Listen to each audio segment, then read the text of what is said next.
when I discovered this, how this was powerful. I entered it in a show in Chapel Hill, and I won an acclaim for it from, who was it? The curator of the Whitney Museum, I think. Uh-huh. I won an acclaim for that. And I didn't win any prizes, but it was nice to get noticed. When is this painting done about? 1960s, Well, in the 80s? maybe. Oh, in the 60s. Maybe, I don't know. No, not 60s. 70s? Yeah, 70s. Uh-huh. I have no earthly idea. Probably around that time. Like I said, I'm very astounded at all the work that I did. I was not aware of making all that work.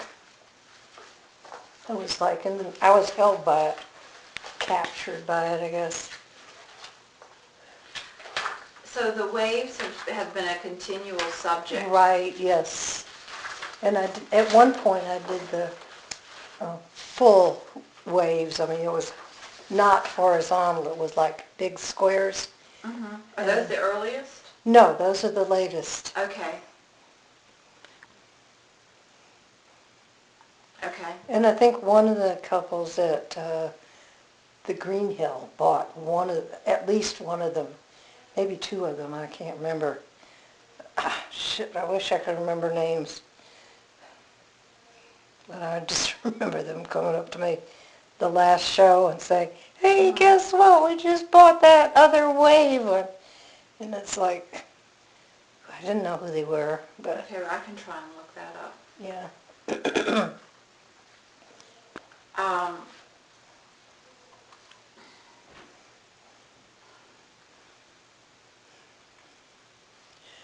I'm losing my vision. So, one of your first early shows was at the Artists League, Greensboro Artists League. I won a solo show there Uh-huh. for that. And I had... What was in that show? The piece that Lucy took was a piece of representative of her two horses The in large a pasture. panel? Yeah, a large pasture. She's taken that. Yeah, I'm thinking I'm going to go visit her tomorrow. Mm-hmm. And, It's full of holes. uh-huh. When Jack and I think Mike Nordice hung it for my latest outdoor show, they nailed it to my fence. So it's just, I would not trust it in terms of showing it, and it's also on the wrong kind of wood. Uh-huh. So you don't really feel like you would want to exhibit it? I like the image of it, but I don't like the technicality of it, you know what I mean? Uh-huh. It's not very well preserved.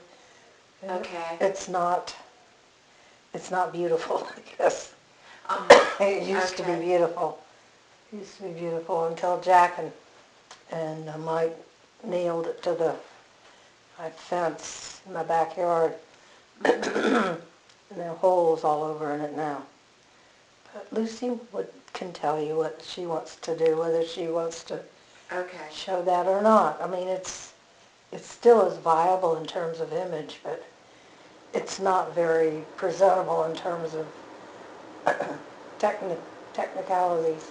Mm-hmm. Okay.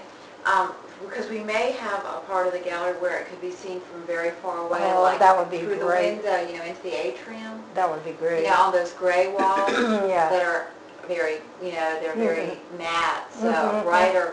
a bright, large piece also looks really good there. Mm-hmm. And it could be seen like through the windows. Mm-hmm. Yeah. You know what when I had a solo show at the Greensboro Artists League when that was in existence, we used that painting as a focus. And it was amazing how much energy it collected. There was a lot of energy around that piece. But that's when it was not filled with holes. I don't know. Maybe we could restore it a little bit. It's a possibility. So that would have been in 1986 then? Yeah, I painting? think so. I think so. That's the date here.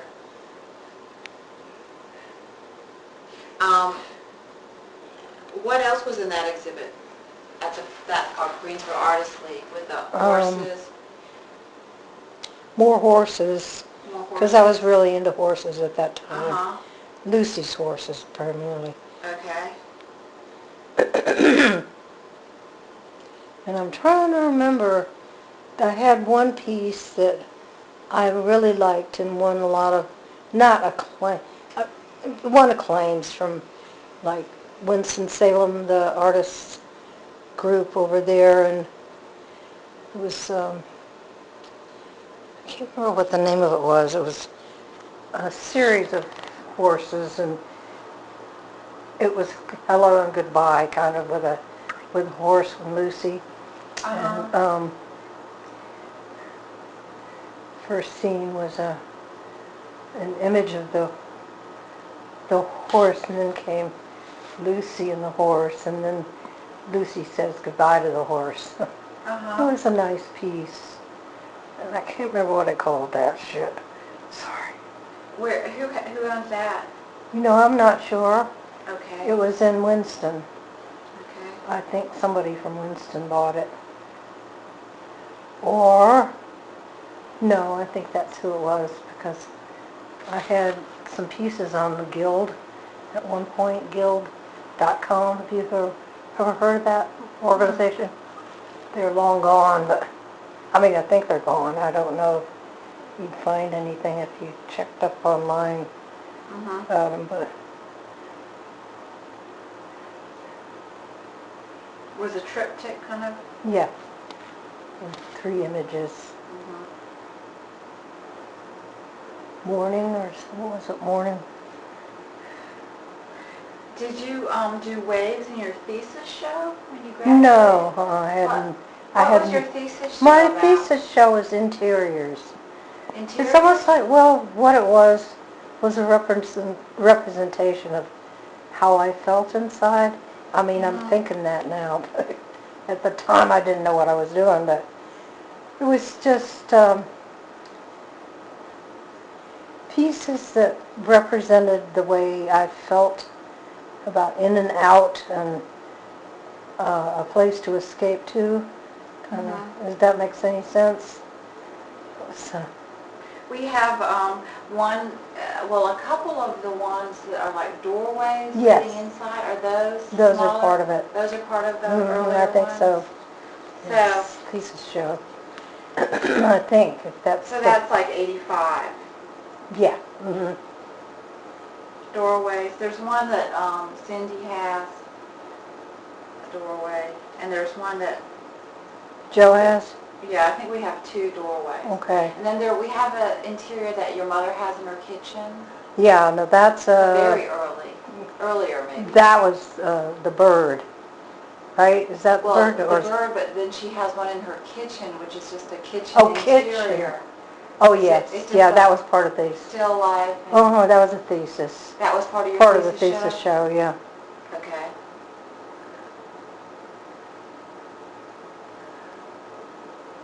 I'm amazed at how much painting I've done. I did it kind of... I wish we could get more and more. I followed up on every lead that you gave me, and I've gotten everything that you told me about. Wow.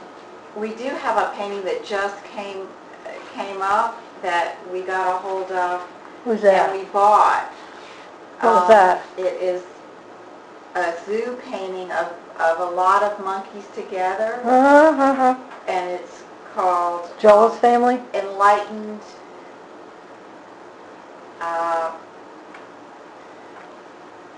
Yeah, well it is, and like one of them scratching one's head. I love baboons. Yeah. Baboons are so And great. I have the double one from Marta. Oh, do you? Yeah.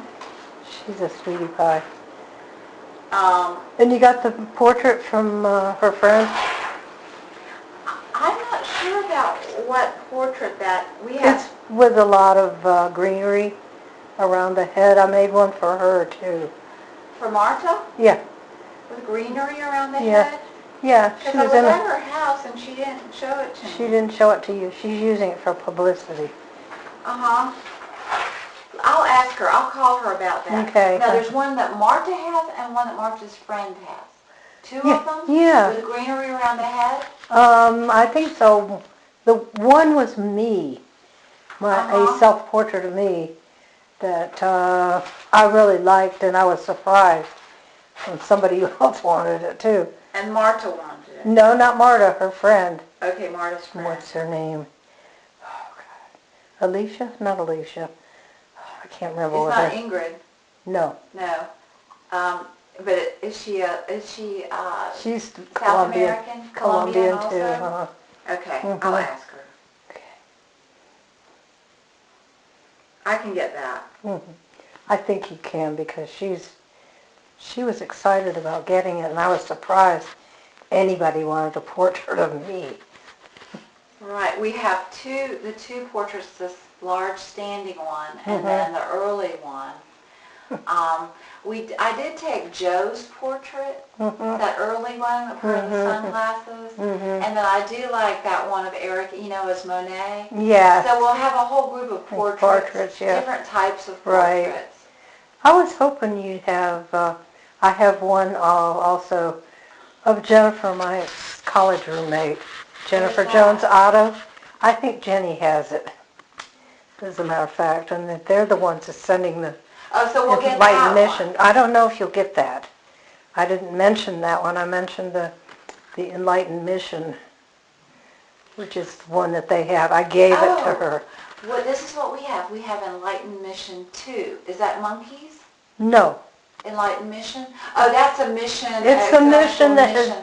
it actually looks like it's been abandoned, and there's a rainbow over it, which is exactly the way I saw it. And on the opposite hill, there's an image, 3D picture, actually sculpture of Christ carrying his cross. It was like, it hit me like a ton of bricks, you know. Oh my God, what a powerful place to be. It was on the hill? It was on the hillside, yes. But the mission itself was not on the hillside. Well, I guess maybe it was. Yeah, I sent her all the information about shipping it. It shouldn't be that very expensive. What's that? She gets a box, Jennifer Otto. Okay. Because they have these pre-made boxes Yeah. for shipping now. I sent her all the information, so she hasn't asked me any questions. Okay, about good. it. Good. We should be getting it. I didn't know. I mean, these mailing places are pretty good. Right. If you have a good box, Yeah. like I've sent paintings of Dad's that way. You know, the only thing about Federal Express is they'll only insure up to $200. But, you know, if you make sure that your box is good, Good. Then you can Yeah. make sure that it's fine. insurance is okay, yeah. Yeah.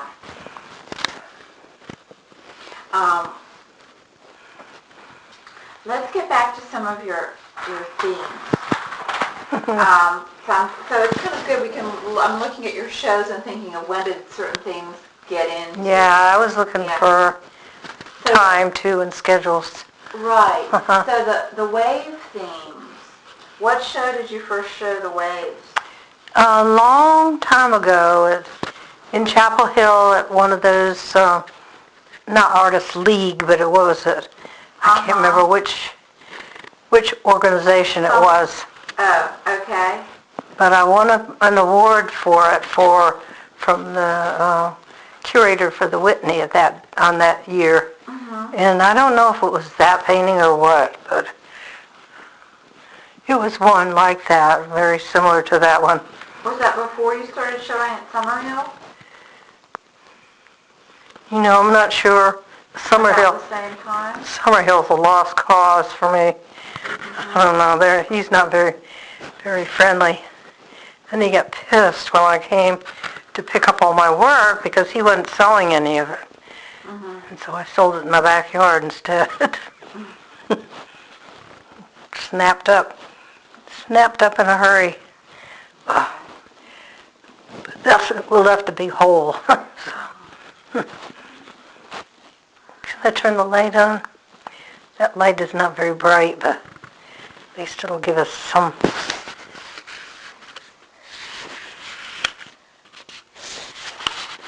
light.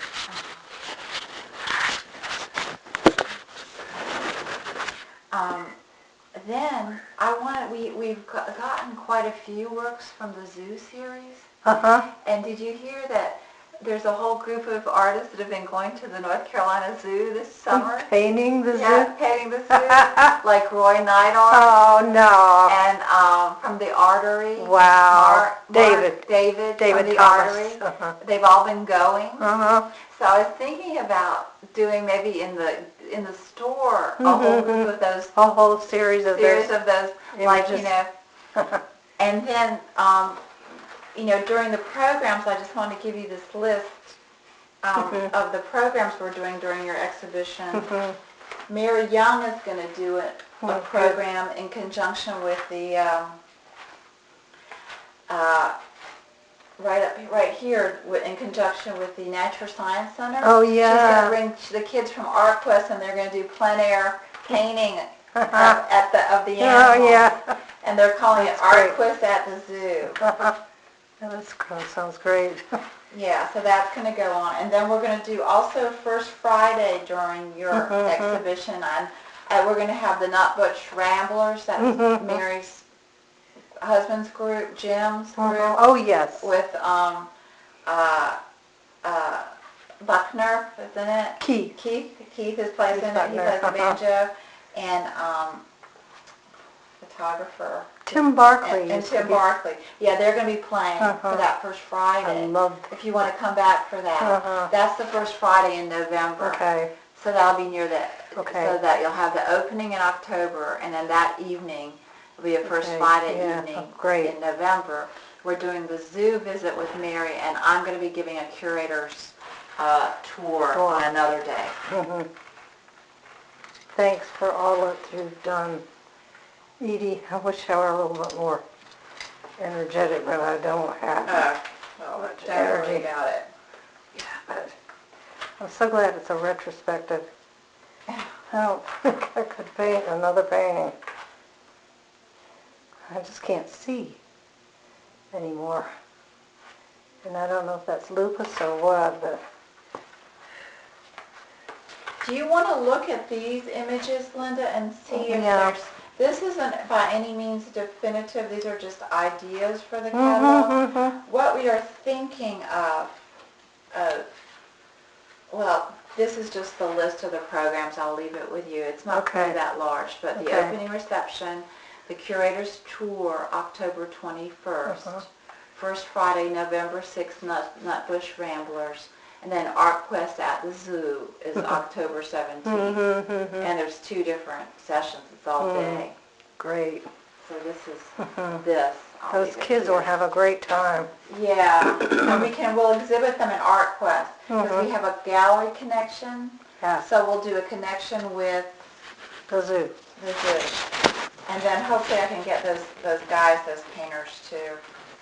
Now this is our inventory of all the works we've gotten in so far.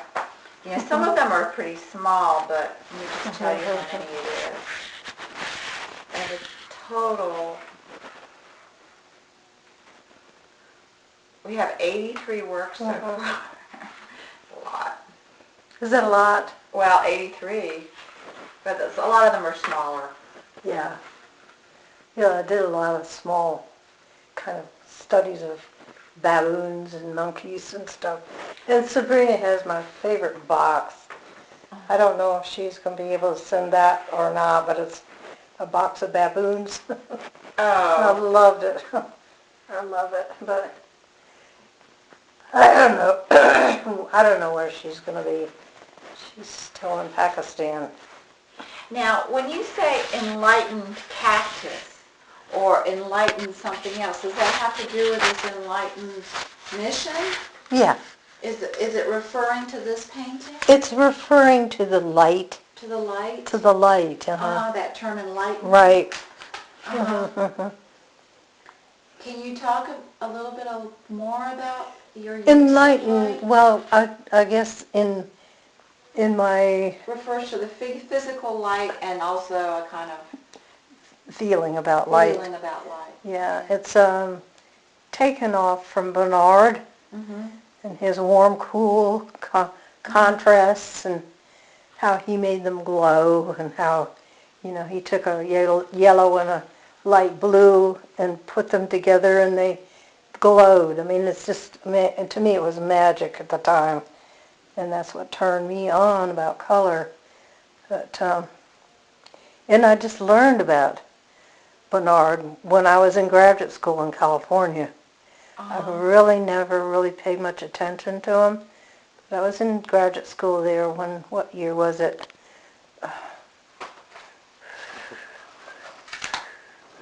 I guess it was like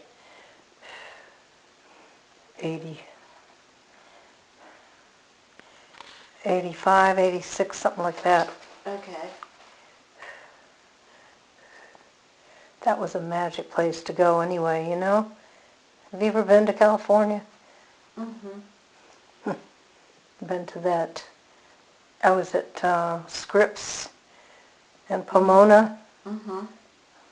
Those schools.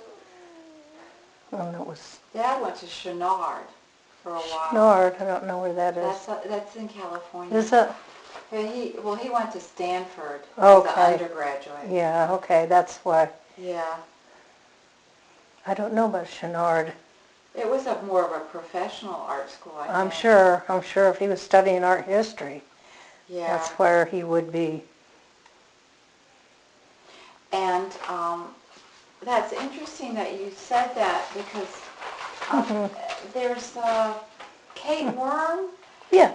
who went to UNCG also, and she was writing about her work, and she was talking also about that kind of color thing that she thought that was something that Andy Martin taught. Well, I in didn't his think of it. classes. I didn't look at Andy Martin that way. I looked at, I guess because Andy was close, he was very reachable.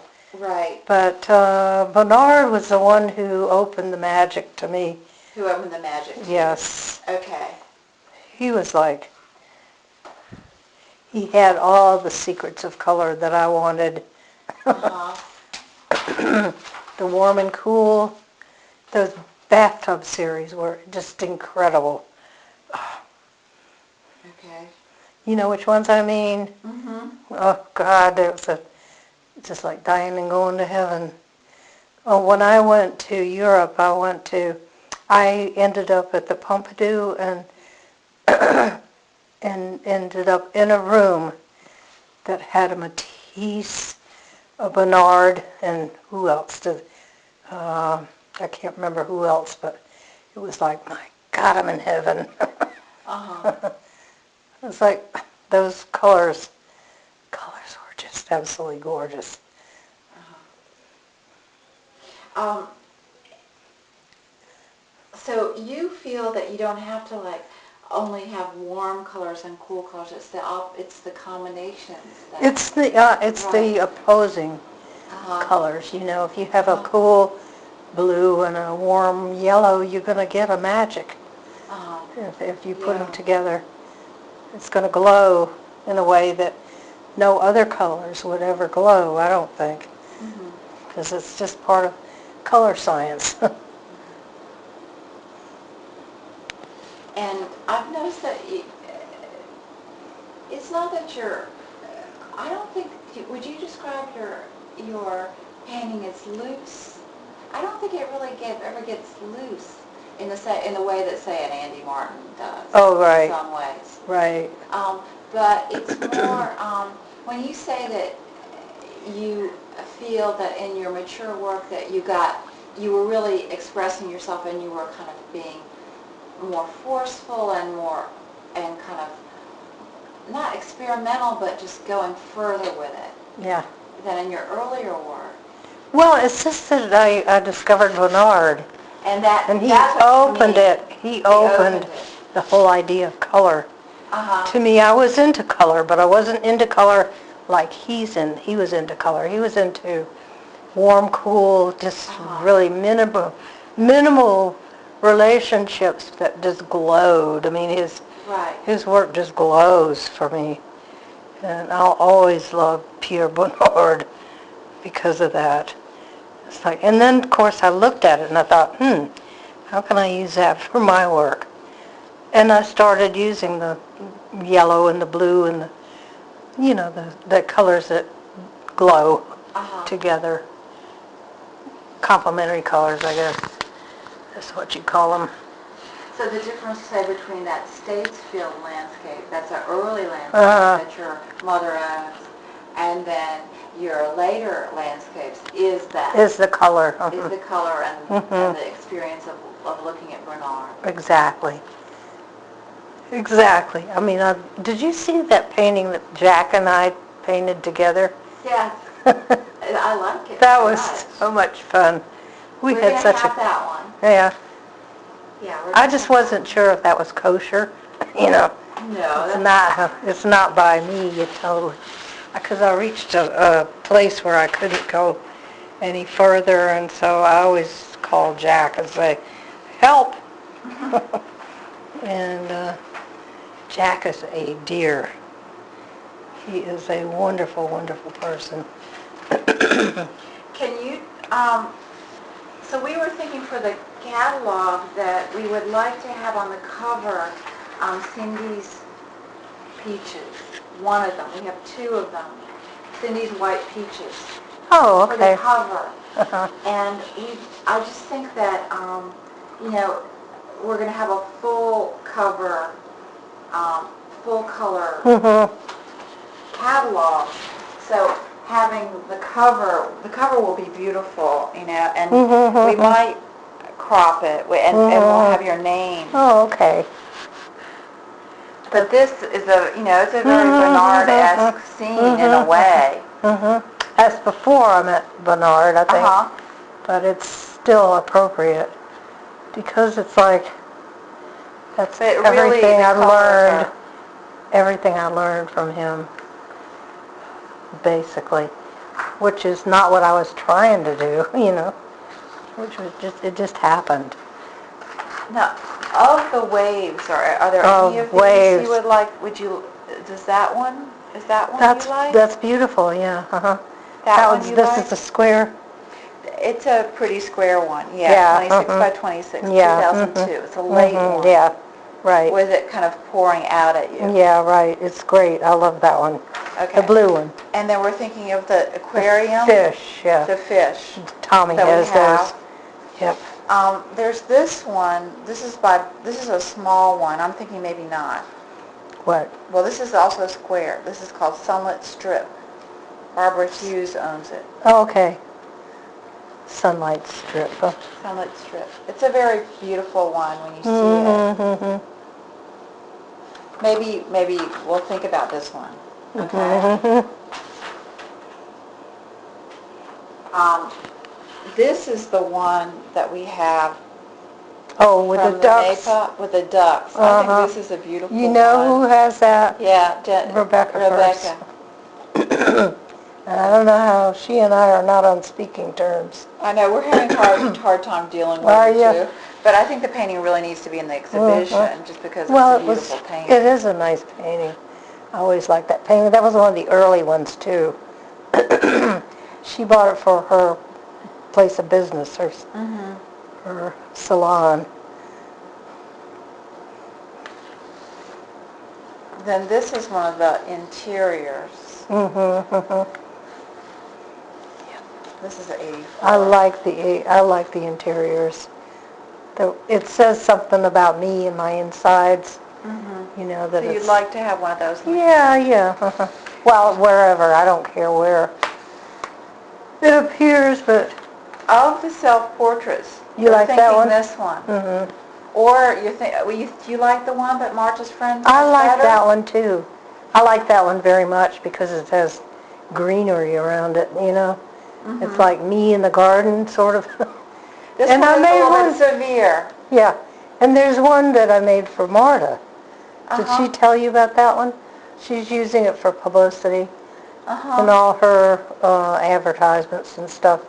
And I like that one too, because it's Marta in the garden. It's Marta surrounded by flowers. Oh, why didn't she tell me? I don't know. Maybe she didn't have it framed yet or something. Yeah. So That's a beautiful painting. The one of Marta? Okay, we'll get that one.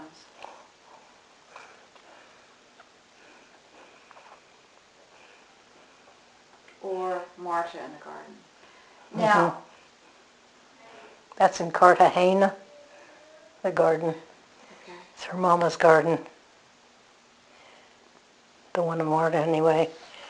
I don't know where mine was. I don't remember painting it. But I do remember it being shown at the Greensboro Artist League. Of the cat paintings, Mm-hmm. is this one that you like a lot? I like that one. It's a little fuzzy. It's not really that clear. But I like the ones of Katsu. Of the Katsu? Yeah. You prefer Katsu? Well, it was a subject direction that I really, really affirmed because it was honor Mary Moore. When she died. She was so close to that cat. And I wanted to celebrate that part of her life. Wonderful, wonderful cat.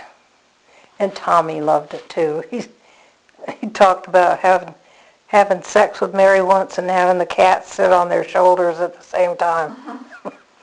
So you like the Katsu ones better? Yes, I like them.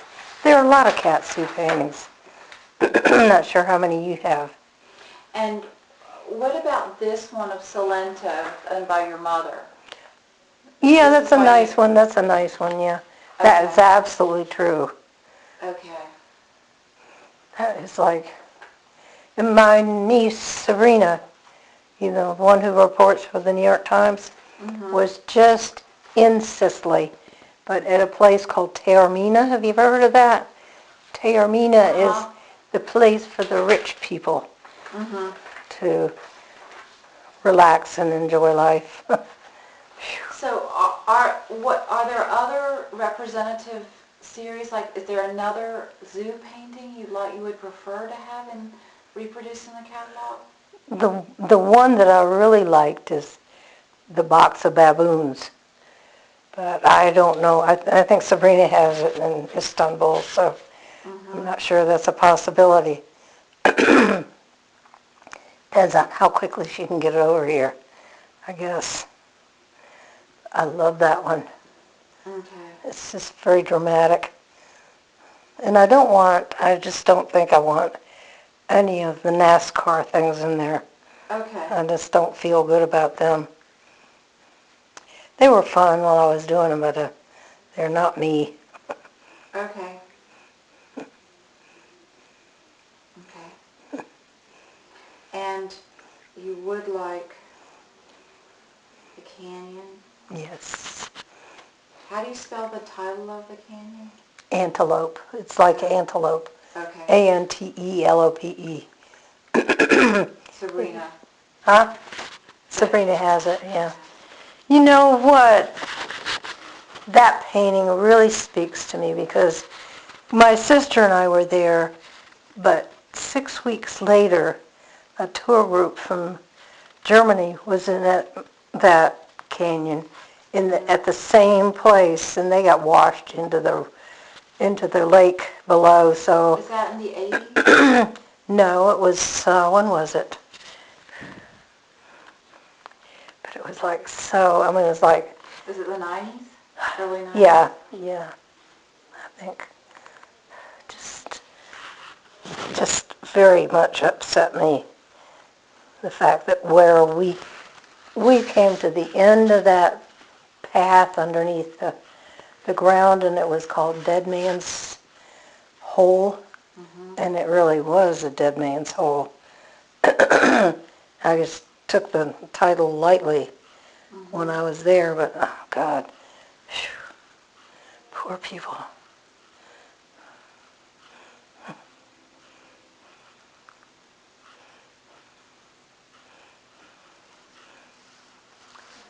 Can you see?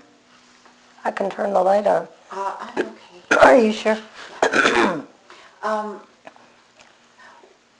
What are your Western period? What was that? When was that? In the early 90s? I mean, when you've Trying to done remember. Western? So we have this one mission painting. Yeah, and you got another mission. Well, you got one coming. Right, I've got one coming. Right, uh-huh. So And that actually was part of a duo, but the big one, other friends of mine from school bought, and I gave the little one to Jenny, my ex-roommate. So that's the one that's being wrapped up for you and mailed. Where's the large painting? It's at a place called Colleen and Randy's. Randy, what's his last name? But they live in Tennessee. And I couldn't get in touch with them, so I just, well, we'll just forget that one. We had a representative that was similar, but it was just smaller.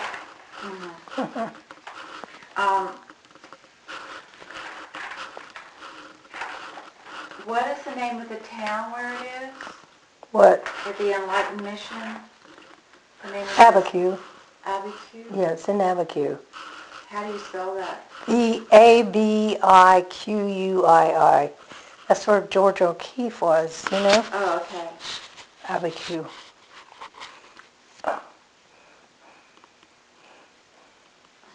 Is that where she lived for a while? She lived there for a while. She had her own house, you know, her own adobe house in the desert. And was it still standing? as far as I know, yes. As a matter of fact, huh? Did you visit? No, we did not. I don't know why we didn't go there, but we went everywhere else. It was, I guess, a matter of time. Did you do other paintings there? No, I didn't do any paintings there. Okay. I took photographs. I take photographs and use those for reference. And that was immensely appealing because that's exactly the way I saw it. With a rainbow over it. It was, the rainbow was actual. The sparkles were actual. It was like, God, I've died and gone to heaven. It was incredible. And I don't know, I feel real close to that painting, both of those paintings. I wish you had the larger one, but it's funny because I have a friend, Sarah Butt, who is in graduate school with me. She's a painter too.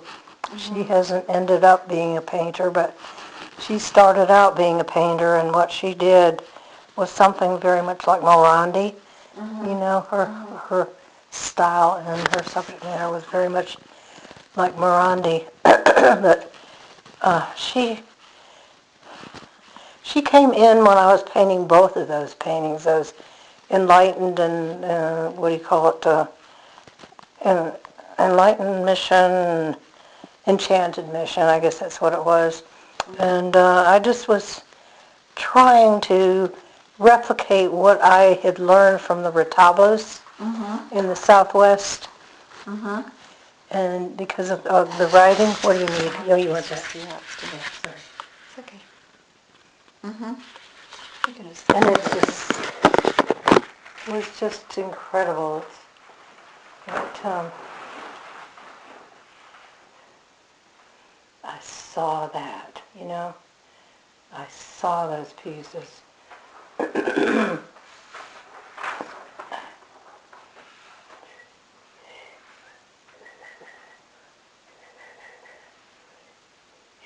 I wanted to scratch that. Pardon me for being traditional. Just take it all out. I'm not sure I want to say that. Okay. Because I think that's pretty evident. Well, not really. What? I think it is. I mean, it's like... Such a way that it does not totally reveal the form.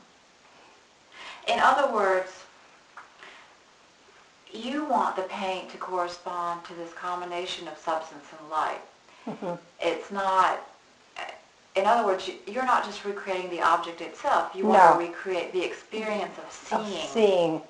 which is Yes. different than actually trying to capture just the surface of the object Oh, itself. amen, amen. There's a deeper meaning to everything, and then that's what I tried to do with each one of those enchanted missions, enlightened missions, have an Indian quote. Oh. The small one has the quote, says, you complain about, this is from the Navajos, I think, you complain about not doing anything, and all the time you're being carried by the great wind across the sky. I love that. I just think that's glorious. And the other one I don't remember. I don't remember what it said, but it was another Indian idea. I love that. Okay. And is that on the painting itself? No. Well, what is on the painting? Did you write the quote on the painting? I did write On the a back quote. of it? No, not on the front of it. Oh, on the front of it? Mm-hmm. That small one that Jennifer has, my friend from New York has that one, and that is very definitely from all the time you're being carried through the space or through the world by a grand wind or something. You know, it was those Navajo quotes are just absolutely gorgeous. And I wanted to mix them somehow with what I was painting.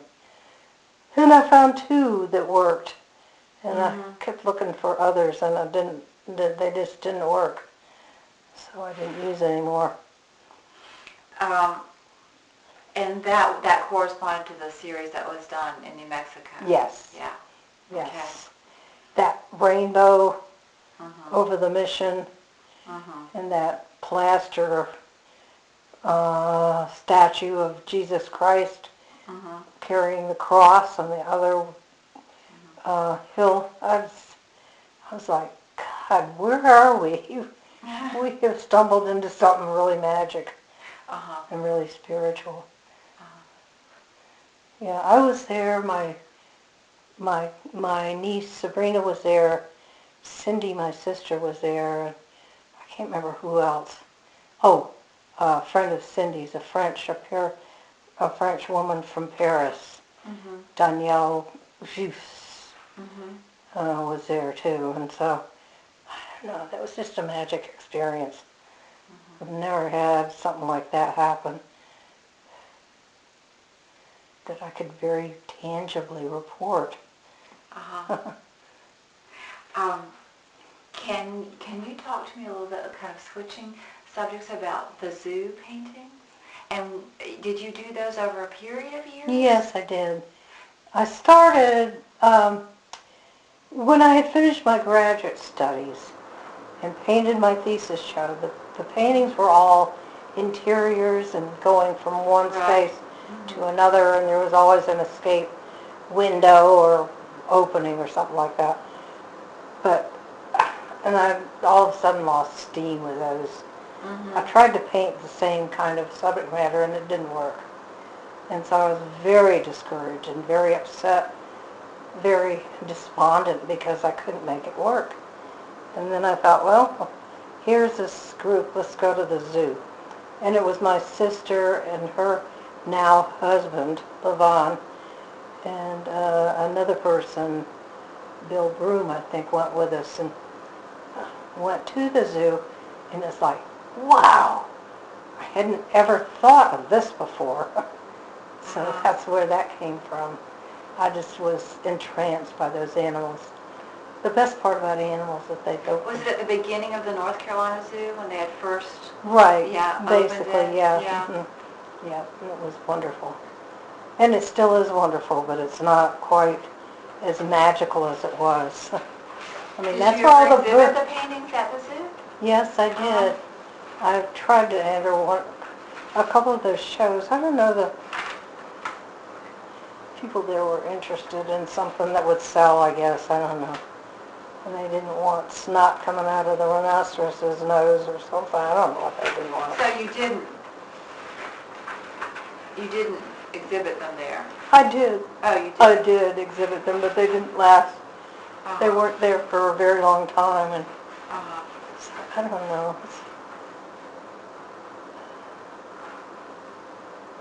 I thought I was in like Flynn, you know, that I knew the director at that time. But, oh, she didn't. I guess it was not the art that was popular or plentiful at the time. I don't know. But I think I've always been too illustrative. But all of your paintings were taken from the North Carolina Zoo or from other zoos? No. Well, I'll say that the one with the fish Uh-huh. came from the Monterey Okay. aquarium in California. Yeah. Oh, that was incredible. Ooh, have you been there?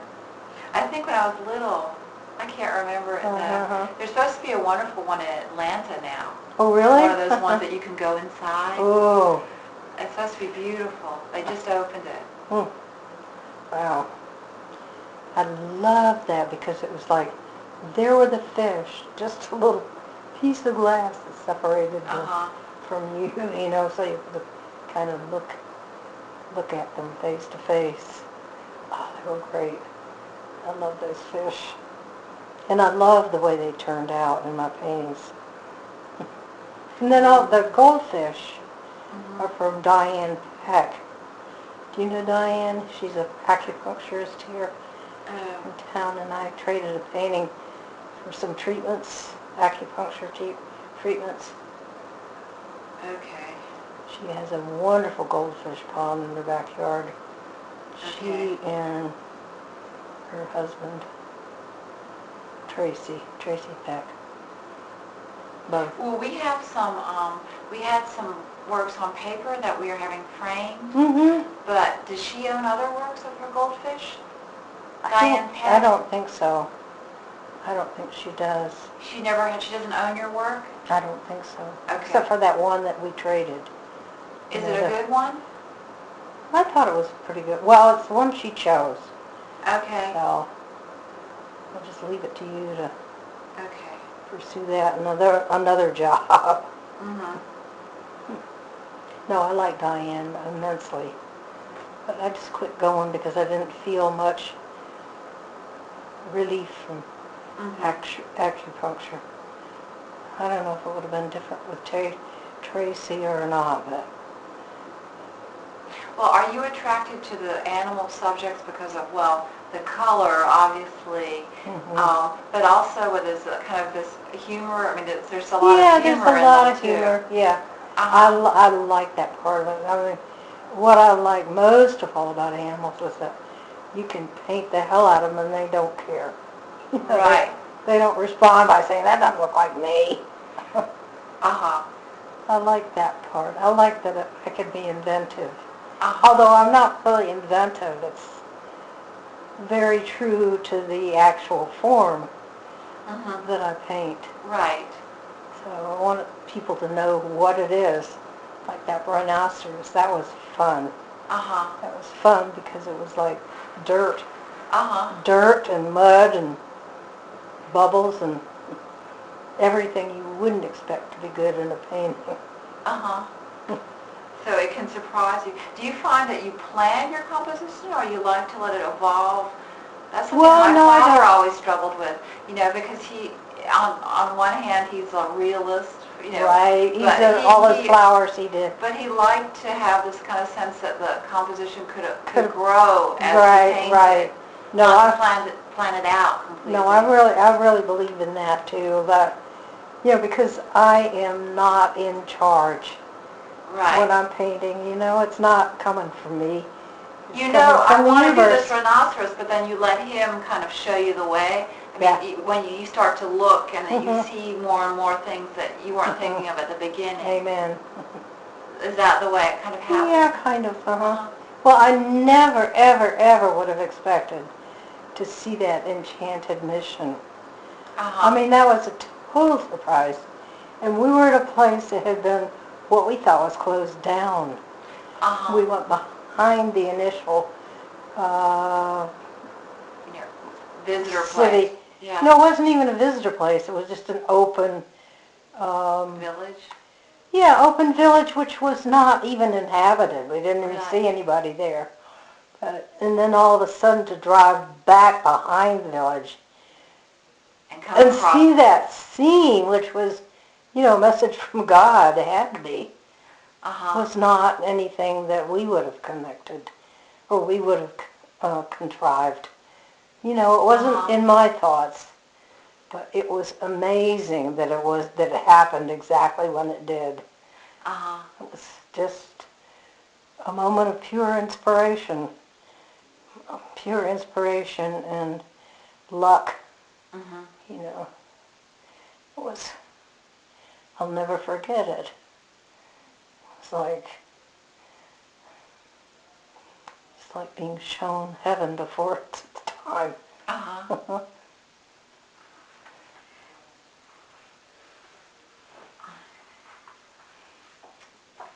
And then after that, we decided there is a big Moorish it's a temple there on the opposite side of the road, that same area.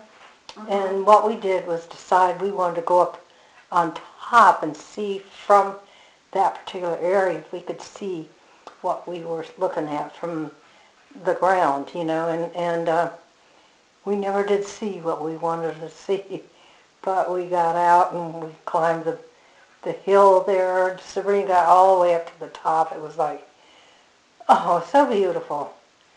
But it was all dry and rocky and red dust, you know, and it was like a note from God or something, you know. It was like, we're not supposed to see this. This is not for us. But it was. That was what was so magic. When was the Salento trip? Salento is in Sicily. I went to visit Paul when he was... It was your son that was there? Yeah, he was there. As a student. He studied at the University of Palermo. Okay. And the reason he went there is because one of the professors, and I'm trying to remember what her name was at Virginia Tech, and he connected with her, and she invited him over to say, hey, you know, we've got some wonderful stuff in Sicily. Why don't you come join us? And so he did, and that was not exactly where I thought he would be going, but is where he went. And it was, I mean, I'd much rather go back to Sicily than I would to Italy, because it's so natural and so openly honest. So he had a good experience there, and you visited him. Was this in like the 80s? Yeah. In the 80s? I think it was, yeah. Okay. 85, is that right? I don't know. I can't remember. Okay. It was magic. It really was magic. I've never been a place that really overturned my soul quite like Sicily did. In terms of its honesty and the well, you know, and the way the landscape and the sea are kind of side by side? Or? Well, no, what happens is that, and this sounds awful, but I don't think Sicily has ever cleaned up anything. So there, all this trash out on the beach, or there's all this trash on the streets. You might step in a dirty baby diaper. You never know where you're going to step in Sicily, so you know it's honest. But it's like, and then it was funny because I said to Paul, I said, where do all these cars come from? I mean, what? And he said, well, if you don't have a mark on your car, it means you haven't driven it. So it was, I don't know, I just thought that spirit was great.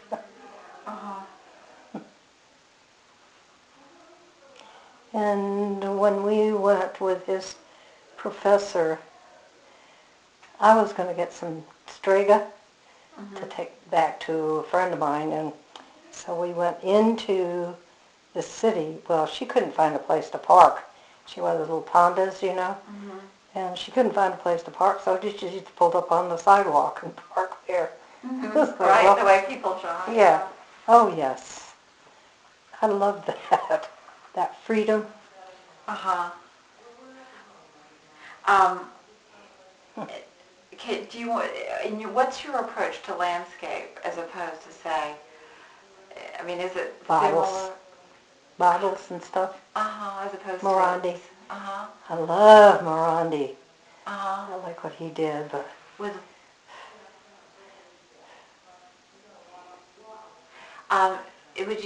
do you want some water or something? If I bring you out? I'm fine. Okay. No, I'm fine. I've got some here. Anyway. So, I'm, to be honest, very worried about my situation. Edie, I don't know. I'm going to see my lung specialist tomorrow. I'm real happy about that.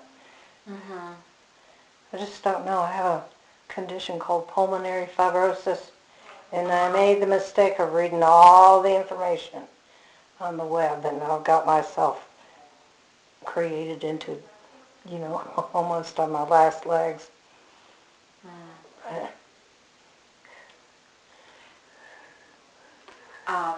If you need to use a little oxygen, it's fine. You know, my dad used oxygen Did he? for the last few years of his Did life. he? You're pretty used to it. That's all right. No, I have pulmonary fibrosis, which is, if you look on the web, it'll scare the pants off you, but unfortunately, I don't want to scare me for that reason, you know. So I'm going to see my pulmonary specialist tomorrow.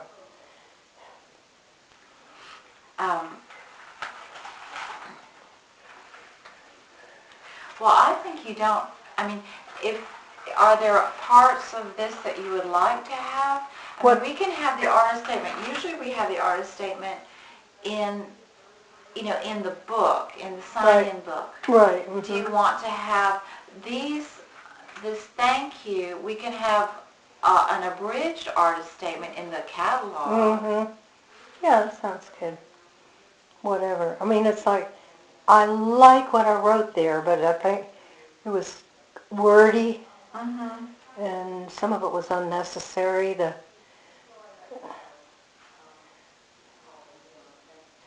part about apologizing for being romantic or whatever it was that I was saying. Yeah, we'll definitely could take that out. I don't need to apologize for anything.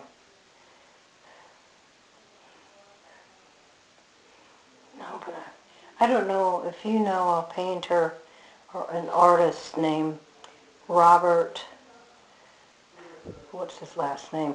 But he lives here too. I don't know. He's a cartoonist, basically. I've asked him to help me with what I can't see. It's really bad. I mean, I can't read anything anymore. I don't know what's happening.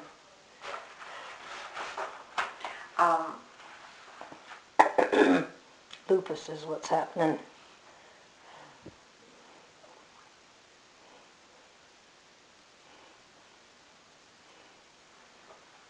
Did your love of Bonar always throughout your life? It's always been the same. It hasn't changed. No, it's just that I just discovered him basically recently, not a long time ago. I mean, I'd seen his work, but I hadn't connected. Right. You know, and I hadn't really looked at it as a possibility for my work until I saw it for sure. In California, I went to graduate school in California for a year. And I saw many, many things that I will always remember.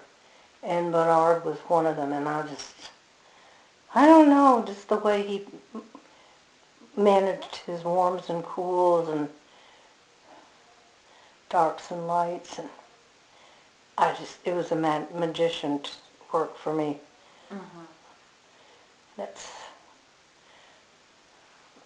And I tried to represent what I thought he was doing. Did you feel that You know, there have been several of those exhibitions, which you were in, the one that was curated by Rebecca, about the Greensboro School and the painters that came out of the UNCG program. Do you feel like there is some sort of relationship? There, very definitely, there was a group of people who were interested in what Andy Martin was doing, that's for sure. And he was very well admired, but he was also extremely traditional, extremely French, provincial kind of person. And to be honest, I really like Catani, his attitude better. But And which you would describe as? Open, just totally open. I mean, you know, you've seen his paintings. I'm I not know that. exactly sure about his paintings, but because I am not that kind of minimalist. I'm very exuberant. And What do you mean by exuberant? I mean, I enjoy everything. All those colors, all those shapes. And he's not into that. He's into a rectangle down here and another rectangle up here. I don't know. One thing I like about your work is the way you use the edges. Yeah. It's almost like Not there. right, or the way that it becomes a stopping place, but the sense that the paint could overflow onto the white. Yeah. I love that too. And some of them where you actually paint out over the frame. You have the ducks from your I sister. love that one, yeah. And there's another one, in the goat lady painting also. Oh, I love you that one. You painted out over the frame Yeah, too. So there's this sense that there's no stopping. Right. Is that what you mean by exuberant? Well, yeah, I guess, One because example? it's like, I can't stop. I can't stop. There's no way I will put a stop to this brush color, you know? It's not, and I don't know, every form has always been a miracle, you know? Every form, every ball, every whatever light hits is a miracle to me. And I don't know, it's just something I've gotten caught in.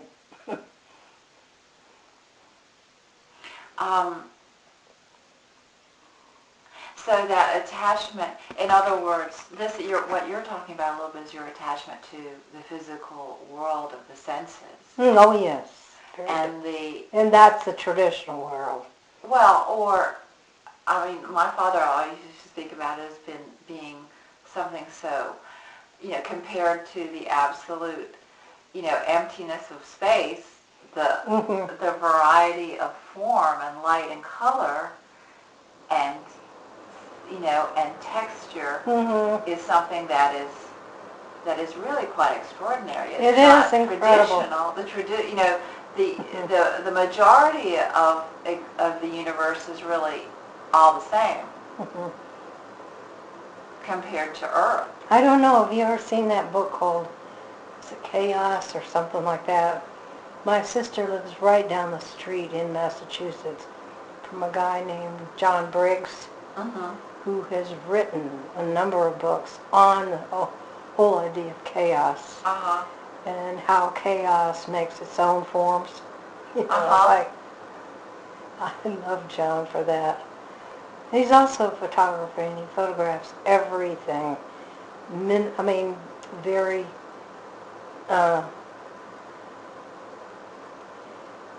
very detailed.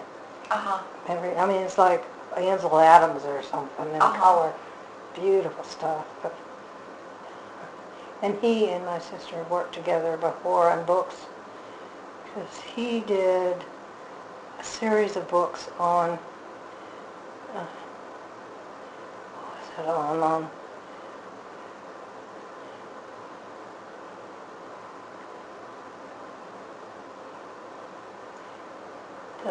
The universe as, or the upside down universe as seen by Alice in Wonderland. It's like, and Cindy did all those illustrations. My sister's a magician when it comes to illustrating. Not me. Is there anything in this text that you'd like to say that you didn't say? Is there something that you wanted to touch upon that you'd like me to take, or you'd like to? Basically, that I just think this whole existence is a miracle. Mm-hmm. We're all miracle pieces of protoplasm. Mm-hmm. I don't understand why one person gets well and another person gets sicker. I don't understand why. I mean, I do understand why people have to die. That does not bother me at all, but why do they have to die the way they die? You know? I don't know. That's just coming up for me at this point in time.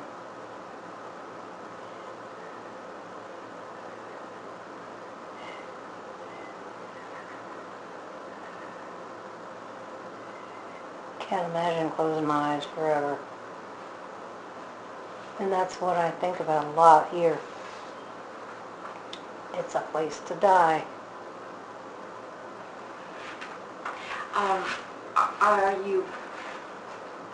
Do you want to, I'd like to figure out if you'd like to come.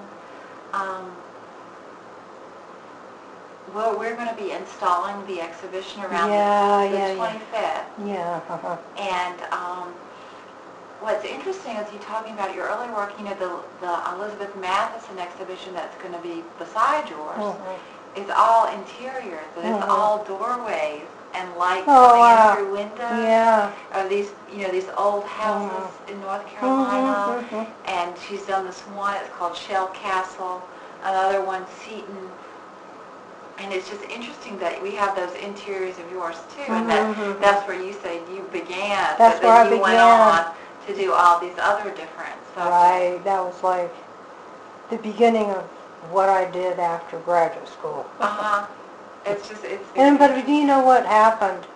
Graduate school, I was not at my opening because I was in the hospital. And it was a real experience to get all these cards. Lucy Spencer was a big mover in that. She and I have been really close friends for years.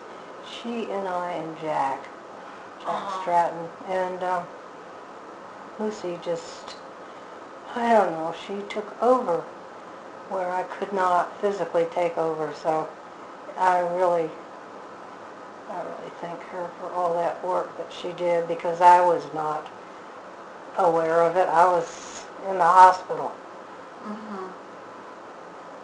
That's the other issue, you know, the health versus wellness issue, which you probably know because of your dad. But is that in your work anywhere? Well, I think it is in the Thesis paintings. Always emerging from some place. Oh, okay. There's always a light at the end. I think that's part of that message. But no, I don't know about the zoo. The zoo is not. The zoo is a pure celebration.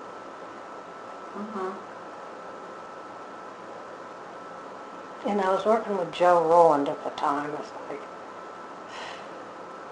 I don't know about Joe Rowland. Well, he told me to send you all of his best. He did? Yeah. He moved. Yes. We got a letter. I think he's probably in some financial trouble, you know, because he laid out all this money for that new space. Whoa, amen. And now he's locked into it. He's probably got a big overhead. Yeah. There's a couple of galleries that are. But you know, the place where he was flooded twice, and he lost a lot of work. I was reimbursed for some of my paintings, but I just can't imagine even thinking about going back to the same place. Right after it's Yeah, flooding is really bad for a gallery. Whoa, bad for art. And the wave paintings, how do you see those? As kind of this as this infinite. It's infinite energy.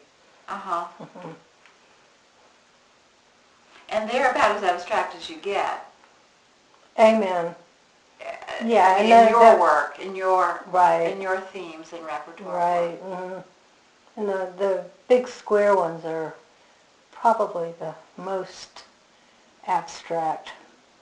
And I know there is a couple that is members of the Green Hill that is collecting a lot of my work. And they've collected a couple of those pieces that are big square waves. Oh, powerful. Oh, and the power in that water is incredible.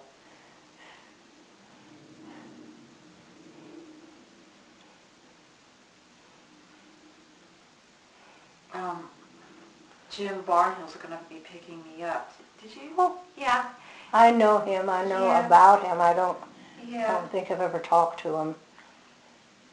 So you got here by Mary Young dropped me off. She had to run see her pick up her daughter at school, or she would have come in. But she's very excited about I'm going to try and take a photograph of that. Whoa. Of that, just on my little camera. Okay. Need lights on. Well, it has a little light. Okay. Thanks for coming. Is there any other great subject besides the waves, the missions, zoo, the mission, and then we also have some flower painting, some flowers and land and just foliage of the leaves. You know what part of... Not this one, but I have this one. It's 4 paintings, and it's in the collection of the Conservation Council. It is. Oh, it's yeah. 4 paintings that are square. Yeah. That go together. Yeah, right. Those are beautiful. Yeah, well, those are a whole series that I did in honor of CCNC. And because it talks about the 3 areas of the North Carolina landscape. And it's always the coast, the Piedmont, and the mountains. Okay. And that's what they came from. Yeah, but... Okay. I mean, it was just an obvious solution to that whole issue of how to represent North Carolina. Because I was a big member of the North Carolina Conservation Council, member for years and years. And that's one thing I left them as a legacy, a new logo. And if you look on, I don't know if they still have the same. Well, we're going to have, yes, they're bringing it. We're going to have their material at your opening. Okay, hallelujah, yeah. Yes. Yep. Yeah, they still have it. Okay. And they've been very nice. And they're sweet people. Yeah.